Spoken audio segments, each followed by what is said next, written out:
गुमनामी से ओवैसी बंगाल से चले गए। लेकिन रुकिए, अभी ट्विस्ट बाकी है। ओवैसी फिर से आ रहे हैं और बंगाल की सियासत में नया तूफान लाने वाले हैं। अब की बार ओवैसी उन सबसे बदला लेकर रहेंगे जिन्होंने उन्हें कम आंकने की कोशिश की।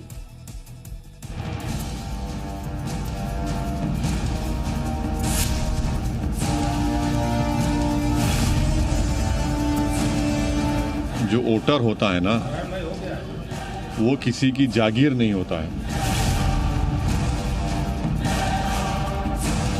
मैं तो लैला हूं, लैला हूं। लैला का खेला अभी बाकी है। लैला की पिक्चर अभी खत्म नहीं हुई। बंगाल में लैला की फिर से एंट्री हो गई है। हैदराबादी लैला का बदलापुर। तो मेहरबान, कदरदान, साहिबान, तैयार हो जाइए लैला का खेला 2 देखने के लिए। जिस ओवैसी को यह मान लिया गया था कि अब बंगाल में उनकी दाल नहीं गलने वाली, वही ओवैसी अब बंगाल चुनाव में वापसी करने वाले हैं, पहले से बेहतर और मजबूत रणनीति के साथ। ओवैसी के निशाने पर इस बार किसी सियासी दल से ज्यादा कांग्रेस के नेता अधीर रंजन चौधरी का गढ़ है। ओवैसी का पुरजोर विरोध करने वाले अधीर को उन्हीं के गढ़ में हराने के लिए ओवैसी इस बार अपने पार्टी के मजबूत उम्मीदवार को उतार सकते हैं। अधीर रंजन चौधरी से उनकी अदावत की दास्तां बताए उससे पहले ये समझ लीजिए, असदुद्दीन ओवैसी जख्मी दिल लेकर के बड़े बेआबरू होकर के बंगाल से आए थे। यहाँ तक कि उनकी पार्टी के कई नेता भी उनका साथ छोड़ चले थे, जिसमें जमीरुल हसन का नाम भी शामिल है। लेकिन असदुद्दीन खामोशी से सब देखते रहे, फिर एक सटीक चाल लेकर के बंगाल लौट आए। इस बार खुद को सियासी लैला कहलाने वाले ओवैसी ने अपने पत्ते नहीं खोले हैं, बल्कि वो बड़ा खेला करने के लिए बंगाल में आए हैं। दूसरी तरफ इस बात की भी अटकलें हैं कि ममता बनर्जी का खेल बिगाड़ने के लिए ओवैसी नंदीग्राम में किसी निर्दलीय को अपना समर्थन दे सकते हैं, और अगर ऐसा होता है तो वहां दीदी का खेल बिगड़ सकता है और दीदी को परेशानी हो सकती है। लेकिन फिलहाल ये सिर्फ अफवाह भर है। ओवैसी के आने से टीएमसी और महागठबंधन दोनों ही खेमों में खलबली मच गई है। जहां थोड़ा बहुत सब्र इस बात का है कि ओवैसी की पार्टी सिर्फ 13 सीटों पर ही अपने उम्मीदवार उतारने का मन बना रही है, वहीं परेशानी ये है कि अगर ओवैसी की पार्टी ने पूरे बंगाल में निर्दलीय मुस्लिम प्रत्याशियों को समर्थन दे दिया तो खास तौर से टीएमसी को बड़ी परेशानी हो सकती है। बंग की जंग में असदुद्दीन ओवैसी की पार्टी बंग की चुनाव में लड़ने को तैयार नहीं थी, लेकिन अब कहा यह जा रहा है कि वो मुर्शिदाबाद जोन की 13 मुस्लिम सीटों पर चुनाव लड़ सकती है, और जहां जहां मुस्लिम कैंडिडेट चुनाव लड़ेंगे उन निर्दलीय खासतौर पर उनको समर्थन देने की बात ओवैसी साहब करेंगे। ओवैसी के टूटे दिल को लेकर बंगाल से जाने की कहानी क्या है ये बताएंगे, लेकिन उससे पहले आपको बताते हैं कि ओवैसी अपने टूटे दिल पर मरहम कैसे लगा सकते हैं। दरअसल ओवैसी का अंदाज ही उन्हें सियासत में मुसलमानों की नुमाइंदगी का दमखम देता है। जब वो बंगाल में आए थे तो खुलेआम ममता सरकार पर बरसे थे, मुसलमानों के साथ हुई नाइंसाफी पर ममता सरकार को कोसा था। अब ममता बनर्जी अगर ये कह रही हैं तो ममता बनर्जी को अब तक साबिका पड़ा है मीर जाफर और मीर सादिक से। ममता बनर्जी को एक 6 मुसलमान से अभी तक साबिका नहीं पड़ा, वो पड़ जाएगा। अगर वो ये कह रही है दौलत मिली है तो भाई असदुद्दीन ओवैसी को कोई इतना बड़ा आदमी पैदा नहीं हुआ दुनिया में जो दौलत की बिना पे खरीद सके। तो ये इनका ये इल्जाम बेबुनियाद है और ये बौखलाहट का शिकार हो चुकी है। इतना ही नहीं, ओवैसी ने फुरफुरा शरीफ के पीरजादा अब्बास सिद्दीकी के साथ मिलकर के बंगाल में मुसलमानों की नई नुमाइंदगी तैयार करने की कोशिश की थी। इस वजह से टीएमसी में एक घबराहट पैदा हुई थी। ममता बनर्जी ने तो ओवैसी को बीजेपी की बी टीम तक बोल दिया था।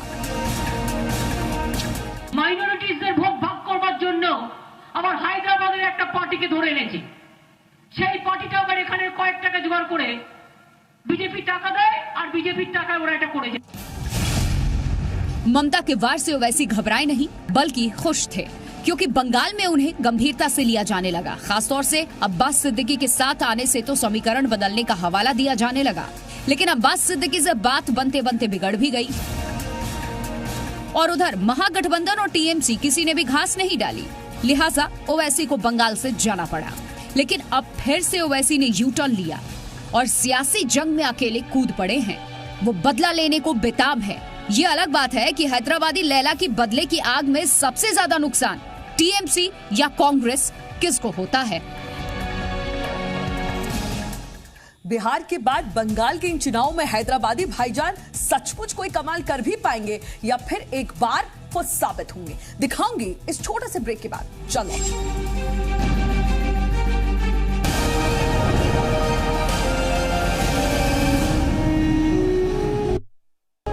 अपने तूफानी बयानों से सियासत में बवाल मचाने वाले हैदराबादी भाईजान बंगाल में फुस क्यों हो गए? उनके साथ ऐसा कौन सा खेला हो गया जो दबे पांव उन्हें बंगाल छोड़कर जाना पड़ा?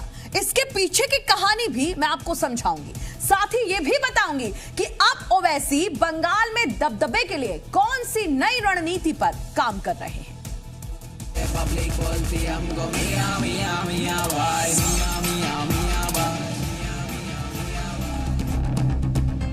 यही वो तस्वीर है जिससे बंगाल चुनाव में खेला की शुरुआत हुई थी। दीदी खूब कहे खेला होबे, बीजेपी खूब कहे परिवर्तन होबे।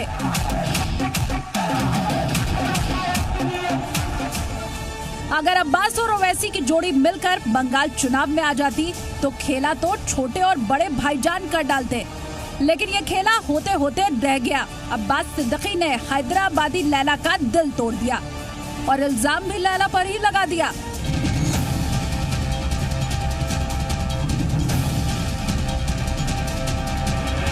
ओवैसी के साथ हमारा क्या बात हुआ है? हम किसी को नहीं पकड़ा, किसी को नहीं छोड़ा। सब आए थे, बाम भी आए थे, कांग्रेस भी आए थे, ओवैसी भाई आए थे, बात हुआ था।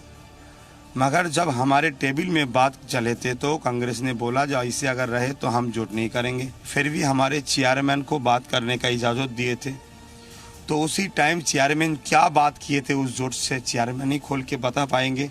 मगर मेरी तरफ से ओवैसी साहब का यहाँ कौन जिम्मेदारी है? अब्बास सिद्दीकी की धोखेबाजी से ओवैसी का दिल इस कदर टूट गया कि वो बंगाल से चुनाव लड़ने का इरादा छोड़ चुके थे। लेकिन सवाल सियासी सम्मान का था और मुसलमानों की रहनुमाई का, इसीलिए ओवैसी ने कमबैक किया। हाँ, इस बार किसी से गले नहीं मिले, बल्कि एक बदले का इरादा है। ओवैसी बंगाल रिटर्न होने के बाद बड़ी सावधानी से अपनी बाजी खेल रहे हैं। पीरजादा अब्बास से धोखा खाने के बाद अब वो अपने पत्ते नहीं खोल रहे। ममता दीदी से भी बिगाड़ना नहीं चाहते और महागठबंधन के भी करीब रहना चाहते हैं, क्योंकि क्या पता रिजल्ट के बाद उनकी जीती हुई कुछ सीटें बड़ा खेल कर दें। अब समझिए ओवैसी के निशाने पर इस वक्त कौन लोग हैं। सबसे पहले बंगाल कांग्रेस अध्यक्ष अधीर रंजन चौधरी, उसके बाद फुरफुरा शरीफ के पीरजादा अब्बास सिद्दीकी और तीसरे नंबर पर पश्चिम बंगाल की मुख्यमंत्री ममता बनर्जी। तीनों से बारी बारी से बदला लेना चाहते हैं ओवैसी। इसके पीछे की वजह भी समझिए। जब अब्बास सिद्दीकी से दोस्ती चल रही थी, बात साथ चुनाव में जाने की थी, तब अधीर रंजन चौधरी ने ओवैसी को महागठबंधन में शामिल करने से इनकार कर दिया था। दरअसल ओवैसी की अधीर से नाराजगी अनायास नहीं है। बंगाल में संयुक्त मोर्चा बनाने की कोशिश के दौरान फुरफुरा शरीफ के पीरजादा अब्बास सिद्दीकी ने ओवैसी की पार्टी को संयुक्त मोर्चा में शामिल करने के लिए चिट्ठी लिखी थी, लेकिन अधीर रंजन चौधरी ने पीरजादा की इस मांग को ठुकरा दिया था और अब्बास सिद्दीकी ने इस पर ऐतराज भी नहीं जताया था। उधर जब ओवैसी ने खेमे में शामिल होने की कोशिश की थी तो दीदी ने तवज्जो नहीं दी थी। बीजेपी को मदद नहीं पहुंचे, उसके लिए अगर चाहे तो हम इससे समझौता करने को तैयार हैं। अगर आपको बनाना तो आप खुद हम लोग को अपना बी टीम बनाओ। यानी ओवैसी का बोरिया बिस्तर समेटने में सबसे बड़ा रोल अब्बास सिद्दीकी और अधीर रंजन चौधरी का है। इसीलिए ओवैसी अब बदला लेने के लिए बंगाल पहुंच रहे हैं।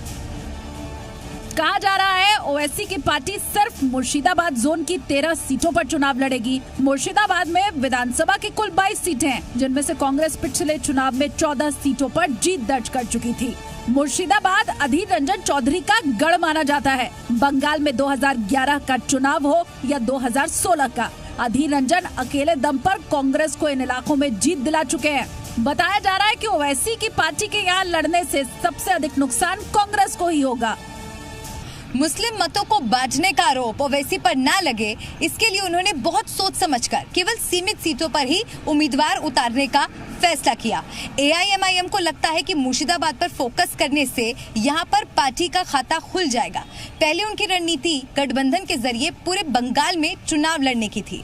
फिलहाल ओवैसी मुस्लिम मतदाताओं में सेंधमारी न कर सके, इसके लिए कांग्रेस, तृणमूल कांग्रेस अपनी अलग रणनीति पर काम कर रहे हैं। हालांकि खतरा सिर्फ अधीर रंजन के सियासी रसूख को नहीं, TMC को भी है, क्योंकि अगर ओवैसी ने 13 सीटों पर जरा भी कमाल दिखा दिया तो आने वाले वक्त के लिए ओवैसी बंगाल की सियासत में एक विकल्प बन सकते हैं, खास तौर से जब बात मुसलमानों की रहनुमाई की हो। पश्चिम बंगाल AIMIM के राज्य प्रभारी जमीरुल हसन ने भी पार्टी को अलविदा कहा तो इससे दूसरे खेमों में खुशी नजर आई। खासतौर से TMC और गठबंधन ने राहत की सांस ली, लेकिन अब ओवैसी की एंट्री से मुस्लिम वोट बचने का खतरा TMC महसूस करने लगी है। वहीं बीजेपी का इस पर यह कहना है कि ओवैसी की चुनाव मैदान में एंट्री से लड़ाई और दिलचस्प हो गई है।